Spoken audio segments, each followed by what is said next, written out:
So 90% is the critical threshold. The US is at 131%, highest in history, which means we are well past the point where you can borrow your way to growth or you can borrow your way out of a debt crisis. And we were heading for a debt crisis. So the way it works is raise interest rates, tighten money, reduce the balance sheet, et cetera, get unemployment up. It doesn't sound like a desirable goal, but that's what it takes. And that's what happened in 1982.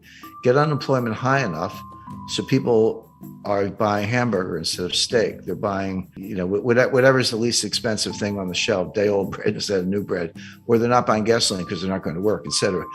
That will bring prices down, but at a very high cost, which we just talked about, which is high unemployment and lower productivity.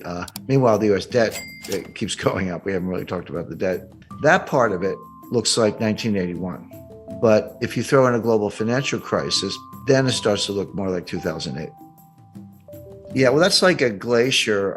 Glaciers are extremely powerful, but they move extremely slowly. There's some exceptions, but they kind of like, an inch a year, a couple inches a year, but they move mountains. I mean, they create rivers, they create canyons, they move mountains. They're extremely powerful, but slow.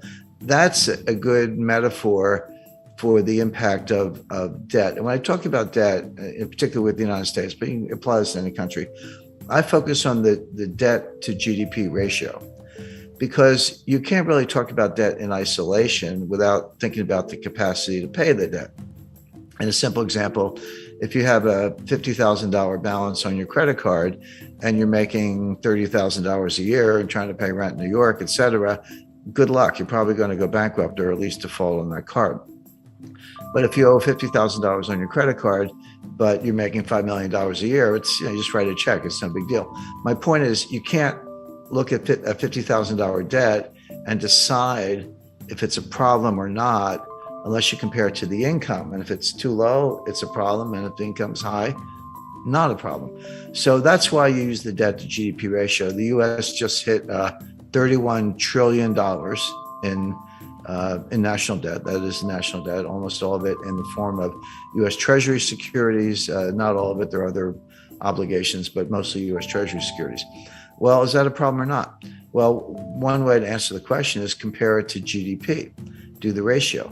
The answer is that ratio is now a little over 130%. What was it in 1980 when Ronald Reagan was elected? The answer is 30%. 30% is completely comfortable. That's like the person with the $50,000 debt is making millions. No big deal. 30% is comfortable. 50%, yeah, getting up there.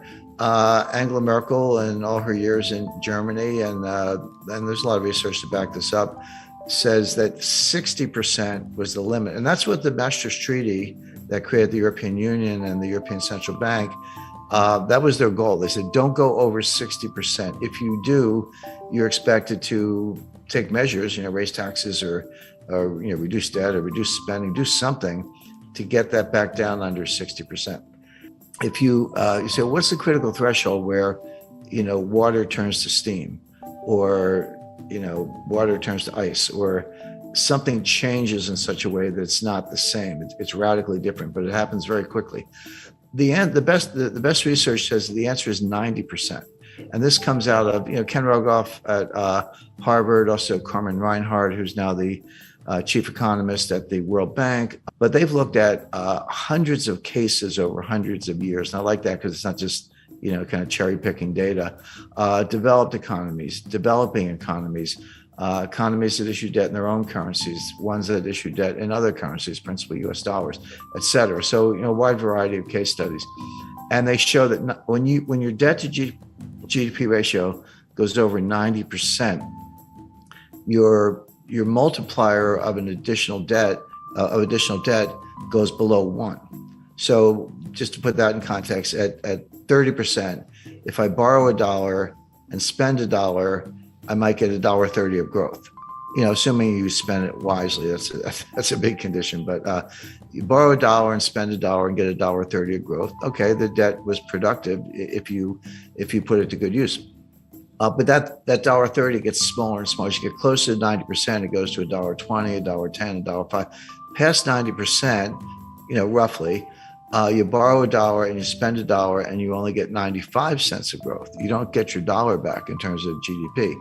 And then 90% and 85%, et cetera. So 90% is the critical threshold. The US is at 131%, highest in history, which means we are well past the point where you can borrow your way to growth, or you can borrow your way out of a debt crisis. And we were heading for a debt crisis. Now, Stephanie Kelton, she's the big brain of modern monetary theory. She's a professor at State University of New York. She says it doesn't matter. That they always point to Japan. Japan is at 280%, way past any member of the peer group. China's probably higher. China's a little more opaque because they are, but also they don't have as much national debt. If you look at the national debt to GDP, it's modest, but they have an enormous amount of provincial debt, and the banking system is owned by the government or controlled by the government. So when you throw in the bank debt, the state-owned enterprises, the provincial debt, and the government, so that's the real national debt. Stephanie Kelton says it doesn't matter because you're borrowing in your own currency. So if you're Argentine and you borrow in dollars and you print pesos, how are you going to pay the dollars back unless you have huge trade surpluses, which they don't? So they just default. Argentina is a serial defaulter, and everyone expects that. If you borrow in dollars and you print dollars, which the United States does, they're like, what's the problem? Just print the dollars and pay the money back. Well, that's true. If you print dollars, there's no reason to default on dollar debt because you actually can print the money and buy the bonds. But it doesn't mean nothing else bad happens. What about inflation or hyperinflation? What about the foreign exchange rate? The exchange rate can collapse. And these modern monetary theorists show very little understanding of the international aspects. They treat the U.S. like a closed economy, which it's not. I mean, if it were a closed economy and we didn't have to worry about trade deficits, trade surpluses, capital flows, exchange rates, foreign credit, China owning $1 trillion of U.S. Treasury securities, which they do. If you didn't have to worry about any of that, I think they'd probably still be wrong, but they'd have a better case. But you do. And they're just not very knowledgeable about any of those things. But you can think of exchange rates as a conveyor belt. Exchange rates are one way the problems go from one country to another, or good things can go from one country to another, depending on whether exchange rate is going up or down, the impact on terms of trade, et cetera. But they completely ignore all that. They also ignore the role of commercial banks. They just look at the Treasury and the Fed and look at money supply, but like kind of M0, but don't understand how commercial banks create M1 and they do their own thing. They're not on as short a leash as they seem to think. But if you read Stephanie Kelton's book, The Deficit Myth, she says, well, we don't really need a bond market, U.S. bond market. We only have a bond market as a favor to investors because it gives them a place to put their money. But why have, he said, you have government spending. So the Treasury borrows money by issuing bonds, and then the Fed monetizes the bonds by buying the bonds, and that gives the Treasury the money to pay the bills, et cetera. She says, do away with all that. Just give the Fed, wire instructions for Lockheed. And if you need 5 F-35 fighter jets, order them and just send the money right to Lockheed. Why do you need a bond market? I mean, she actually says that. So, okay, legally, that might be possible, but to suggest that you can do that without consequences is nonsense. And then you say, what about inflation? Their view is as long as there's excess capacity and unmet needs, et cetera, you're not going to have inflation because there's a lot of slack in the economy. Well, that's a legitimate debate. But they say when inflation happens, raise taxes. And then, by the way, they also say you don't need a tax system because if you can just print the money, why do you have to collect taxes? And their answer is, we collect taxes to redistribute income. Okay, well, at least they're honest. I mean, that's kind of a socialist model, but they're honest about it. But it's important to bear in mind that Stephanie was the principal economic advisor to Bernie Sanders in 2016 and 2020. And Bernie Sanders today is the chairman of the Senate Budget Committee, controls the purse strings. So coming out of Congress, and Biden's kind of a cipher. He's barely aware of his own existence. So Sanders is in a powerful position, and she's she's the Bernie whisperer, so to speak, who's behind all this. So if you ask the typical member of Congress, can you define modern monetary theory? They'll look at you funny. They've either never heard of it or they certainly don't know what it means, MMT, you know. But they're acting in accordance with modern monetary theory. Whether they know it or not doesn't matter. The actual behavior of the Congress, and again, just go back to COVID 2020, because we talked about the debt to GDP ratio. So in around May or June 2020, Trump put through a $2 trillion COVID relief package, and that was when, you know, the Paycheck Protection Plan, that was $800 billion, and everyone got the $1,200 check, you know, et cetera, et cetera.